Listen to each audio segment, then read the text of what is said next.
प्यारे बच्चों नमस्कार। जिस घड़ी का इंतज़ार था वो घड़ी अब आ चुका है। देख सकते हैं यहाँ पर साइंस का मॉडल पेपर बिहार बोर्ड के द्वारा जारी कर दिया गया है। और इस मॉडल पेपर में देख लीजिएगा साइंस का हम बिल्कुल रियल मॉडल पेपर लेकर के आ चुके हैं प्रश्न पत्र। तो आप लोगों को इसका PDF डाउनलोड कर लेना है। अब डाउनलोड कैसे करना है, डिस्क्रिप्शन में टेलीग्राम का आपको एक लिंक मिलेगा, वहाँ पर जाइएगा। टेलीग्राम में इसका लिंक दे दिया गया है, वहाँ से आप लोग डाउनलोड कर लीजिएगा। ठीक है, यहाँ पर देख सकते हैं सेकेंडरी स्कूल एग्जामिनेशन 2025 एनुअल वार्षिक परीक्षा के लिए, यानी कि ये मॉडल पेपर से आपको यह समझ में आ जाएगा कि अब की बार कौन सा प्रश्न रहेंगे, किस लेवल का प्रश्न रहेंगे और प्रश्नों की संख्या कितनी रहेगी, क्या ऑब्जेक्टिव प्रश्न रहेंगे या नहीं रहेंगे। तो सारे का सारा यहाँ पर हम लोग इस वीडियो में देखने वाले हैं। तो यहीं से आप लोगों को पता चल जाएगा क्या क्या इस बार चेंज हुआ है या नहीं हुआ है। देख लीजिएगा 80 ऑब्जेक्टिव प्रश्न रहेंगे जो कि हर साल रहता था, और 24 आपको लॉन्ग क्वेश्चन दिए जाएंगे 2 नंबर का, और 6 दीर्घ उत्तरीय प्रश्न दिए जाएंगे। यानी कि पिछले जैसा ही आपकी बार कुछ चेंज नहीं हुआ है, सिर्फ इतने सारा चेंज हुआ है कि आप लोगों का मॉडल पेपर में देख लीजिएगा क्वेश्चन कैसा रहेगा। ठीक है, आपको समय भी उतने ही दिए जाएंगे, 2 घंटा 45 मिनट का। तो बिना देरी किए हुए हम लोग जल्दी जल्दी से इसका आंसर की को देख लेंगे। इसका आंसर की तो हमने लाइव में आकर बता दिया था, लेकिन वहाँ पर आपको समय ज़्यादा लगे। जो भी बच्चे नहीं आंसर की को इसका मिलाए हैं, तो इस वीडियो में 10 से 12 मिनट के वीडियो में आप लोगों को पूरा कवर हो जाएगा। ठीक है, तो आपको यहाँ पर 80 मार्क्स का आपको पूछा जाएगा। फाइनल एग्ज़ाम में भी इसी तरह से पैटर्न रहेगा, आपको उसके लिए सोचना नहीं पड़ेगा। फाइनल एग्ज़ाम में भी जैसा कि मॉडल पेपर में रहता है वैसे ही फाइनल एग्ज़ाम में रहेगा। तो यहाँ पर कुछ निर्देश दिए गए हैं, आप लोग उसको पढ़ लीजिएगा। हिंदी और इंग्लिश मीडियम दोनों के लिए ये मॉडल पेपर होने वाला है। ठीक है, देख लीजिएगा। खंड अ यानी कि सेक्शन अ में 80 प्रश्न रहेंगे। ऑब्जेक्टिव आपको 40 प्रश्नों का उत्तर देना है। तो फटाफट से हम लोग क्वेश्चन को देखते हैं किस लेवल का क्वेश्चन अब की बार मॉडल पेपर में दिया गया। इसी लेवल का क्वेश्चन आपको फाइनल एग्जाम में भी देखने के लिए मिलेगा। तो देख लीजिएगा, यहाँ पर 1 नंबर प्रश्न बोल रहा है किसी प्रकाश स्रोत के सामने एक रुकावट रख देने पर क्या बनता है। अभी तक आप लोग वीडियो को लाइक नहीं किए हैं तो वीडियो को लाइक करके चैनल को सब्सक्राइब कर लीजिएगा, ताकि हर सब्जेक्ट का आपको नोटिफिकेशन सबसे पहले मिल जाए। ठीक है, तो इसका यहाँ पर आंसर देख लीजिएगा क्या होगा। किसी प्रकाश स्रोत के सामने रुकावट रख देने पर क्या बनता है, तो छाया बनता है। ऑप्शन नंबर ए इसका बिल्कुल राइट आंसर हो जाएगा। ठीक है, चलिए फटाफट से हम लोग जो भी बच्चे इंग्लिश मीडियम में, इंग्लिश मीडियम का भी यहाँ पर दिया गया है, आप लोग इंग्लिश मीडियम का देख लीजिएगा। ठीक है, देखिए यहाँ पर दूसरा नंबर प्रश्न है समतल दर्पण की फोकस दूरी होती है। तो हम लोग यहाँ पर सीधा का सीधा आंसर को बता रहे हैं इस वीडियो में, आप लोग याद कर लीजिएगा। ठीक है, तो इसका राइट आंसर ऑप्शन डी हो जाएगा। और जो भी बच्चे को लगता है कि हम इतना बना लेंगे, तो आप अपने से बनाने का कोशिश कीजिएगा और बाद में देखिएगा आपका कितना सही होता है। तो समतल दर्पण की फोकस दूरी अनंत होता है, ऑप्शन डी राइट आंसर हो जाएगा। अगला प्रश्न 1 मीटर फोकस दूरी वाले उत्तल लेंस की क्षमता होगी। तो इसका राइट आंसर ऑप्शन सी हो जाएगा, 1 डाईऑप्टर। ऑप्शन सी बिल्कुल राइट आंसर हो जाएगा। आप लोग वीडियो को अपने तमाम दोस्तों के पास शेयर करके वीडियो को लाइक कर दीजिएगा। ठीक है, देखिए यहाँ पर निम्नलिखित में किस लेंस को अपसारी लेंस कहते हैं। बार बार बोर्ड एग्जाम में ऐसा लेवल का क्वेश्चन पूछा जाता है। तो अवतल लेंस को अपसारी लेंस कहते हैं, और उत्तल लेंस को क्या कहते हैं, अभिसारी लेंस कहते हैं। तो यहाँ पर अपसारी लेंस पूछा गया है, हो सकता है फाइनल एग्जाम में आपको अभिसारी लेंस पूछ दे, तो अभिसारी लेंस के लिए उत्तल लेंस याद रखिएगा। ठीक है, तो यहाँ पर अपसारी लेंस पूछ रहा है तो अवतल लेंस हो जाएगा। ऑप्शन नंबर 4 का बी राइट आंसर हो जाएगा। देखिए 5 नंबर प्रश्न है प्रकाश की चाल विभिन्न माध्यमों में होता है। तो भिन्न भिन्न यानी कि अलग अलग होता है, ऑप्शन ए इसका राइट आंसर हो जाएगा। ठीक है, अगला प्रश्न है किसी लेंस द्वारा उत्पन्न आवर्धन का ऐसा ही मात्रक क्या होता है। तो लेंस द्वारा उत्पन्न आवर्धन का ऐसे मात्रक हम आपको पहले भी बताए थे, इसका कोई मात्रक नहीं होता है, ये मात्रक विहीन होता है। ऑप्शन डी इसका राइट आंसर हो जाएगा। ठीक है, देखिए 7 नंबर प्रश्न बोल रहा है निम्नलिखित में से किसका अपवर्तनांक सबसे अधिक होता है। तो सबसे अधिक किसका होता है, हीरा का होता है। ऑप्शन बी बिल्कुल राइट आंसर हो जाएगा। आपको पीडीएफ लेने के लिए टेलीग्राम में जुड़ना होगा, वहीं पर इसका डाउनलोड करने का लिंक दे दिया गया है। आप लोग डाउनलोड करके और आंसर की को देख लीजिएगा और याद भी कर लीजिएगा जिस भी क्वेश्चन में आपको डाउट होगा। देखिए 8 नंबर प्रश्न बोल रहा है एक अभिसारी लेंस बनाता है। अभिसारी लेंस कैसा बनाता है, प्रतिबिंब। तो अभिसारी लेंस किसे कहते हैं, तो उत्तल लेंस को कहते हैं। उत्तल लेंस कभी आभासी और कभी वास्तविक प्रतिबिंब बनाता है। तो ऑप्शन सी इसका राइट आंसर हो जाएगा। 9 नंबर प्रश्न बोल रहा है आकाश का नीला रंग होना किस परिघटना का परिणाम है। तो इसका राइट आंसर ऑप्शन बी हो जाएगा, यह प्रकीर्णन का परिणाम है। ठीक है, ऑप्शन बी बिल्कुल राइट आंसर हो जाएगा। अगला प्रश्न है प्रकाश का प्राथमिक वर्ण कौन है। तो आपको पहले भी बताए थे प्राथमिक वर्ण सभी होता है, यानी कि लाल, नीला, हरा। तो इसका right answer option number D बिल्कुल हो जाएगा, इनमें से सभी। अगला प्रश्न है 10 नंबर हो गया। 11 नंबर प्रश्न बोल रहा है बृहद संख्या में प्रकाश सुग्राही कोशिकाएं कहाँ होती है। तो इसका राइट आंसर ऑप्शन सी हो जाएगा, ये रेटिना पर होती है। ऑप्शन सी बिल्कुल राइट आंसर हो जाएगा। ठीक है, अगला प्रश्न है बोल रहा है दूरदृष्टि दोष के उपचार के लिए किस लेंस का प्रयोग किया जाता है। दूरदृष्टि के उपचार के लिए तो यहाँ पर इसका right answer option number A हो जाएगा, उत्तल लेंस का प्रयोग किया जाता है। ठीक है, चलिए अगला प्रश्न 13 नंबर बोल रहा है मानव नेत्र के लिए दृष्टि का स्थायित्व होता है कितना होता है, 1/16 सेकेंड होता है। ठीक है, अगला प्रश्न बोल रहा है निम्नलिखित में से कौन सा मात्रक वाट के बराबर होता है। तो इसका right answer option number B हो जाएगा, जूल/सेकेंड। अगला प्रश्न 15 नंबर बोल रहा है 1 किलोवाट घंटा बराबर होता है। तो 1 यूनिट के बराबर होता है। ऑप्शन सी राइट आंसर हो जाएगा। अगला प्रश्न है आप लोग वीडियो को अपने तमाम दोस्तों के पास शेयर कर दीजिएगा। सबसे पहले वीडियो इसी चैनल पर आपको देखने के लिए मिलेगा। इसके बाद आप लोगों को हम सोशल साइंस का भी क्वेश्चन का आंसर बताएंगे कि सोशल साइंस का क्वेश्चन किस लेवल का अब की बार पूछा गया है।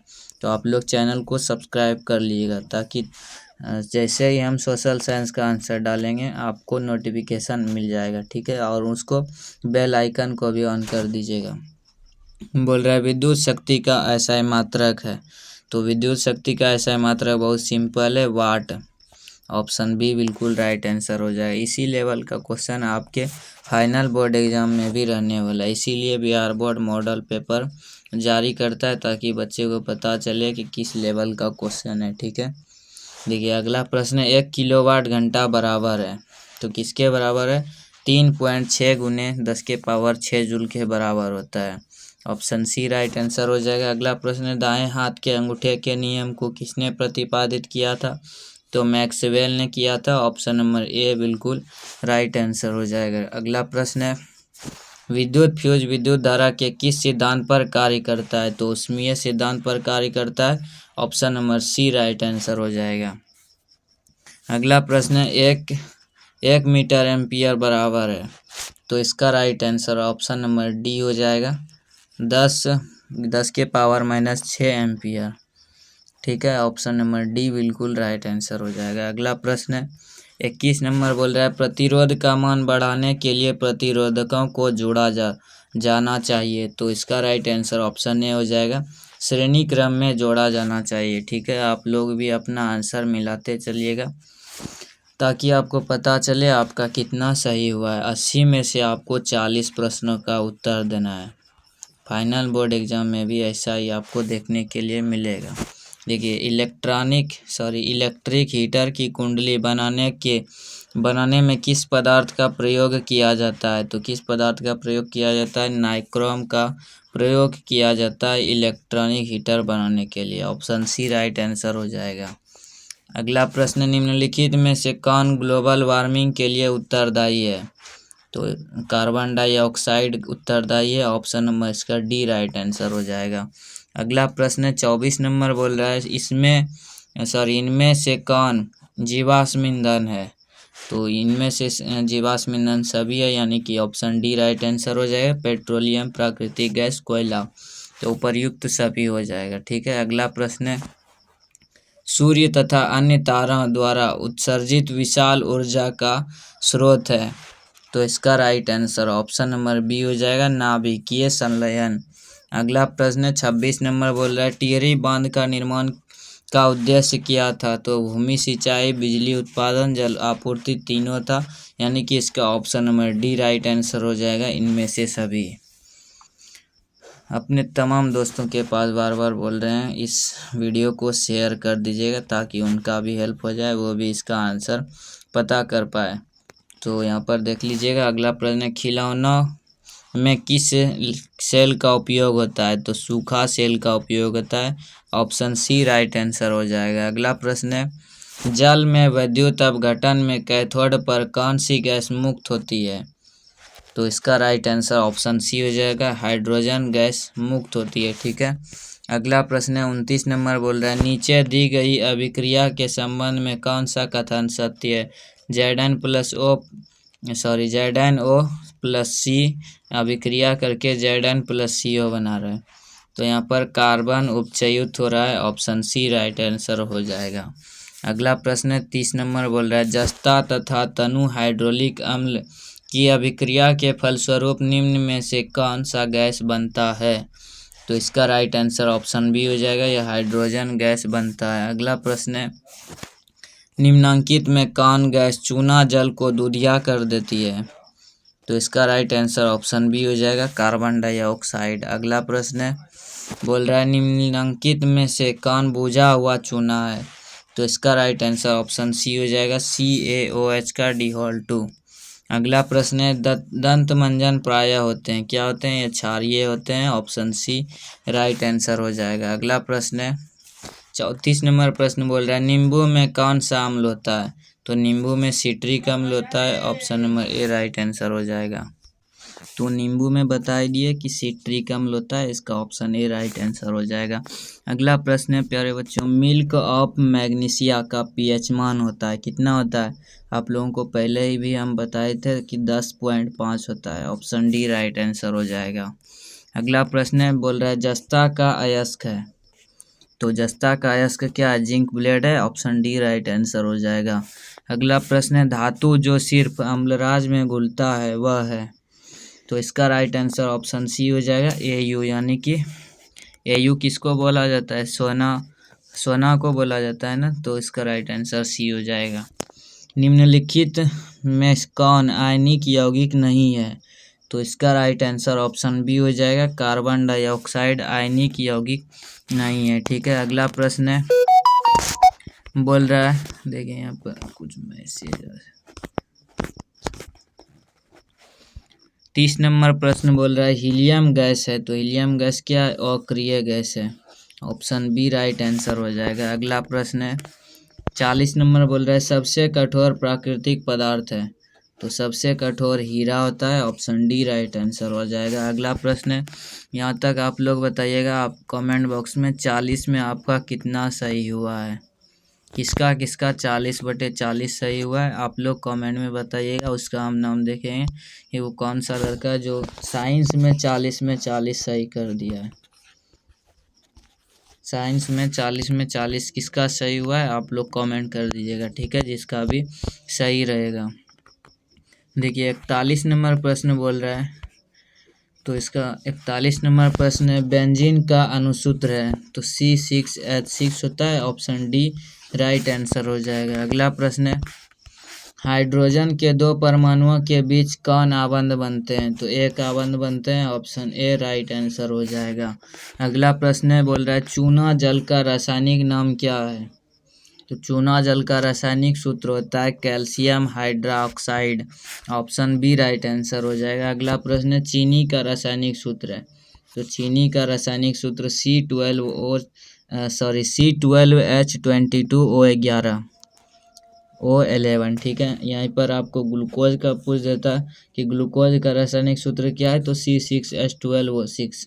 चीनी का पूछ रहा है तो इसके लिए आपको ऑप्शन सी राइट आंसर याद रखना है। अगला प्रश्न है, निम्नलिखित में से कौन सा कार्बनिक यौगिक सबसे अधिक अभिक्रियाशील है, तो इसका राइट आंसर ऑप्शन डी हो जाएगा C2H4।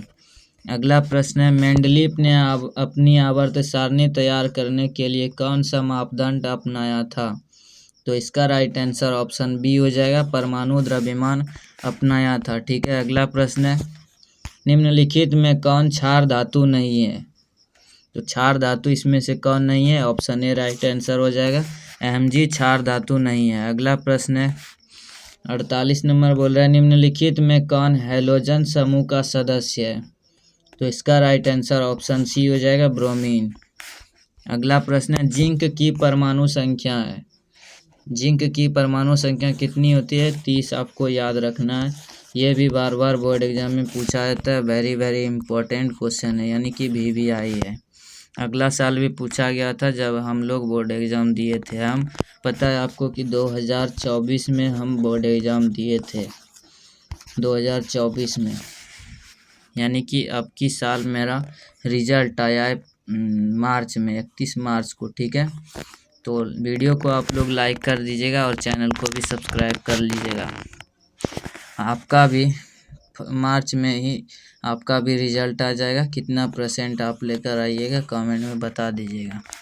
देखिए यहाँ पर जिंक की, तो जिंक की परमाणु संख्या 30 होती है, ऑप्शन डी राइट आंसर हो जाएगा। अगला प्रश्न है, निम्नलिखित में कौन विद्युत ऋणात्मक होते हैं, तो विद्युत ऋणात्मक कौन होते हैं, वह धातु होते हैं, ऑप्शन ए राइट आंसर हो जाएगा। अगला प्रश्न है 51 नंबर बोल रहा है, राजस्थान के किस ग्राम में चिपको आंदोलन के क्रम में महिलाओं ने जानें दी थी, तो इस खेजरी हो जाएगा, ऑप्शन बी राइट आंसर हो जाएगा। ठीक है, यहाँ पर देखिए अगला प्रश्न है, निम्नलिखित में से किसके कारण पर्यावरण में संतुलन बिगड़ जाता है, तो इसका राइट आंसर ऑप्शन बी हो जाएगा बढ़ती मानव जनसंख्या के कारण। अगला प्रश्न है, पर्यावरण को प्रदूषण से बचाने का सबसे अच्छा तरीका है, तो इसका right answer option number D हो जाएगा इनमें से सभी, यानी कि वस्तु का पुनर्चालन, वस्तु का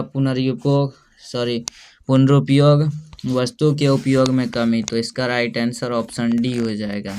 अगला प्रश्न है 54 नंबर बोल रहा है, सौर सेल में किसका उपयोग होता है, तो सौर सेल में किसका उपयोग होता है बताइएगा, तो सिलिकॉन का उपयोग होता है, ऑप्शन सी राइट आंसर हो जाएगा। अगला प्रश्न है, निम्नलिखित में कौन मुख्यतः बायोगैस है, तो इसका राइट आंसर ऑप्शन बी हो जाएगा CH4। अगला प्रश्न है, मनुष्य के दांत की सबसे ऊपरी परत है, तो सबसे ऊपरी परत को इनामेल कहा जाता है, ऑप्शन सी राइट आंसर हो जाएगा। अगला प्रश्न है, जठर ग्रंथियां पाई जाती है, तो किस में पाई जाती है, तो आमाशय में पाई जाती है, ऑप्शन सी राइट आंसर हो जाएगा इसका।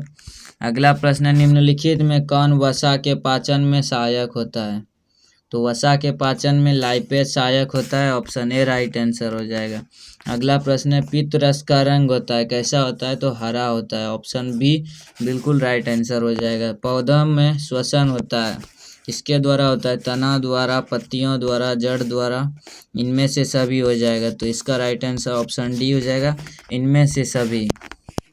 अगला प्रश्न है, हरे पौधे रात्रि में किस गैस का निष्कासन करते हैं, तो इसका राइट आंसर ऑप्शन ए हो जाएगा कार्बन डाइऑक्साइड का निष्कासन करते हैं। ठीक है, अगला प्रश्न है, किण्वन के फलस्वरूप कितने ATP का निर्माण होता है, तो इसका राइट आंसर ऑप्शन ए हो जाएगा 0.2। अगला प्रश्न है, सामान्य डायस्टोलिक रक्तदाब होता है 80 मिलीमीटर हाइड्रोग्राम, तो ऑप्शन ए राइट आंसर हो जाएगा। अगला प्रश्न है, पौधों में वाष्पोत्सर्जन किस अंग में होता है, तो पत्ती में होता है, ऑप्शन बी बिल्कुल राइट आंसर हो जाएगा। अगला प्रश्न है 65 नंबर बोल रहा है, अस्थि क्या है, अस्थि क्या है, तो अस्थि एक ऊतक है, ऑप्शन सी राइट आंसर हो जाएगा। पादप में अपशिष्ट संचित रहते हैं, तो इसका राइट आंसर ऑप्शन ए हो जाएगा छाल में। अगला प्रश्न है 67 नंबर बोल रहा है, वृक्क के संरचनात्मक एवं क्रियात्मक इकाई को क्या कहते हैं, तो नेफ्रॉन कहते हैं, ऑप्शन सी राइट आंसर हो जाएगा। जब हम एग्ज़ाम दिए थे ना साइंस में, ये क्वेश्चन आया था 2024 के एग्ज़ाम में कि वृक्क के संरचनात्मक एवं क्रियात्मक इकाई को क्या कहते हैं, तो नेफ्रॉन कहते हैं। याद रखिएगा आप लोग, इसका राइट आंसर ऑप्शन सी हो जाएगा। ठीक है, बोल रहा है पौधे के उत्सर्जी पदार्थ हैं, तो पौधे के उत्सर्जी पदार्थ कौन सा है, इनमें से सभी है, टैनिन भी है, रेजिन भी है, गोंद भी है। ठीक है, अगला प्रश्न है 69 नंबर, बोल रहा है समस्मरण शक्ति का मुख्य केंद्र क्या है, तो इसका राइट आंसर ऑप्शन डी हो जाएगा, सेरिब्रम। अगला प्रश्न है जड़ का अधोगामी वृद्धि कहलाता है, तो इसका राइट आंसर ऑप्शन डी हो जाएगा, गुरुत्वानुवर्तन कहलाता है। अगला प्रश्न है एस्ट्रोजन स्रावित होता है, इसके द्वारा स्रावित होता है, तो अंडाशय के द्वारा स्रावित होता है, ऑप्शन सी राइट आंसर हो जाएगा। 72 नंबर बोल रहा है स्वपरागन निम्न में किन पौधों में होता है, तो इसका राइट आंसर ऑप्शन सी हो जाएगा, ए तथा बी दोनों, यानी कि एक लिंगी और उभयलिंगी दोनों में होता है। अगला प्रश्न है गर्भाशय के किस भाग में भ्रूण विकसित होता है, यानी कि गर्भ में किस भाग में बच्चा बड़ा होता है यानी कि विकसित होता है, तो एंडोमेट्रियम में होता है, ऑप्शन ए राइट आंसर हो जाएगा।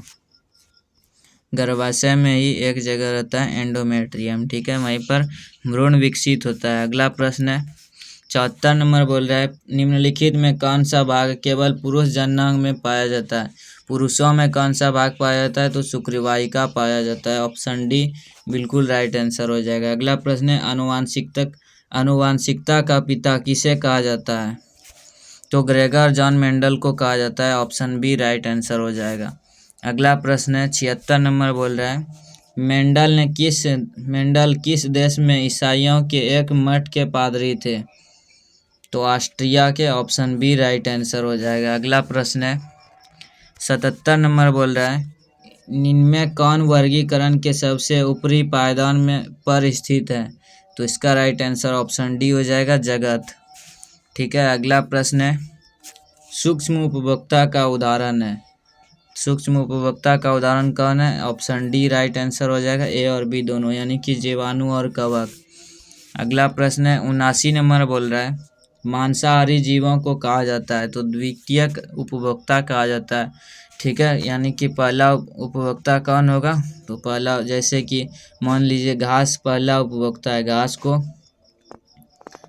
को कौन खाएगा, बकरी खाएगा, और बकरी को कौन खाएगा, तो बकरी को कौन खाएगा, आदमी खाएगा। मांसाहारी कौन होता है, तो तृतीयक उपभोक्ता है, सॉरी यहाँ पर इसका राइट आंसर ऑप्शन सी हो जाएगा, मांसाहारी जीवों को कहा जाता है, हाँ, तृतीयक उपभोक्ता कहा जाता है। ठीक है, ऑप्शन सी राइट आंसर हो जाएगा। अगला प्रश्न है खाद्य श्रृंखला के प्रत्येक पोषी स्तर पर कुल ऊर्जा का कितना प्रतिशत अगले पोषी स्तर को स्थानांतरित होता है, तो इसका राइट आंसर ऑप्शन सी हो जाएगा, 10%। ठीक है, ऑप्शन सी बिल्कुल राइट आंसर हो जाएगा। देख लीजिए यहाँ पर पूरा सब्जेक्टिव प्रश्न है, ऑब्जेक्टिव प्रश्न तो 80 तक यहाँ पर हमने बता ही दिया, 80 प्रश्न रहेंगे। हाँ, इस क्वेश्चन में हमको भी डाउट है कि मांसाहारी जीवों को कहा जाता है, क्या कहा जाता है, आप लोग कमेंट में बता दीजिएगा। मांसाहारी जीवों को किस उपभोक्ता में आप लाना चाहेंगे, और बाकी इसका सब्जेक्टिव क्वेश्चन जो है ना, वो अगले वीडियो में हम डालेंगे। सब्जेक्टिव प्रश्न को सॉल्यूशन भी करना पड़ेगा, तो आज रात में इसका सॉल्यूशन करेंगे, तो आप लोगों को कल सुबह मिल जाएगा। ठीक है, तो मिलते हैं हम अगली वीडियो में। आप लोग चैनल को सब्सक्राइब कर लीजिएगा, ताकि जैसे ही हम दूसरे चैप्टर का डालेंगे वैसे आपको नोटिफिकेशन मिल जाएगा। ठीक है, और अपने तमाम दोस्तों के पास शेयर भी कर दीजिएगा। देखिए कितना 24 मिनट, अरे सर ये तो लाइव से भी ज़्यादा समय यहाँ पर ले लिया। लाइव में तो लगभग 22 मिनट में पूरा का पूरा बता दिए थे, और यहाँ पर तो 24 मिनट ले लिया, वीडियो बनाए तो 24 मिनट। ठीक है, इतना मेहनत करते हैं आप लोग, लाइक नहीं करते हैं, और चैनल को सब्सक्राइब, बहुत ज़्यादा तकलीफ़ होता है। और अपने तमाम दोस्तों के पास शेयर भी कर दीजिएगा, ताकि उनका भी हेल्प हो जाए। ठीक है, आप लोग वेट कीजिएगा, इसका सब्जेक्टिव प्रश्न हम बहुत ही जल्द लाएंगे। और जो भी बच्चे ब्रह्मास्त्र बैच के वीडियो को नहीं देखें, चैप्टर 1 वहाँ पर आपको पूरा का पूरा ब्रह्मास्त्र बैच का हिंदी का बताए हैं, और वो सेट नंबर 1 है, ठीक है। दूसरा हम दूसरे दिन लाएंगे, तो आप लोग चैनल को सब्सक्राइब ज़रूर कर लीजिएगा। मिलते हैं हम अगली वीडियो में, तब तक के लिए जय हिंद।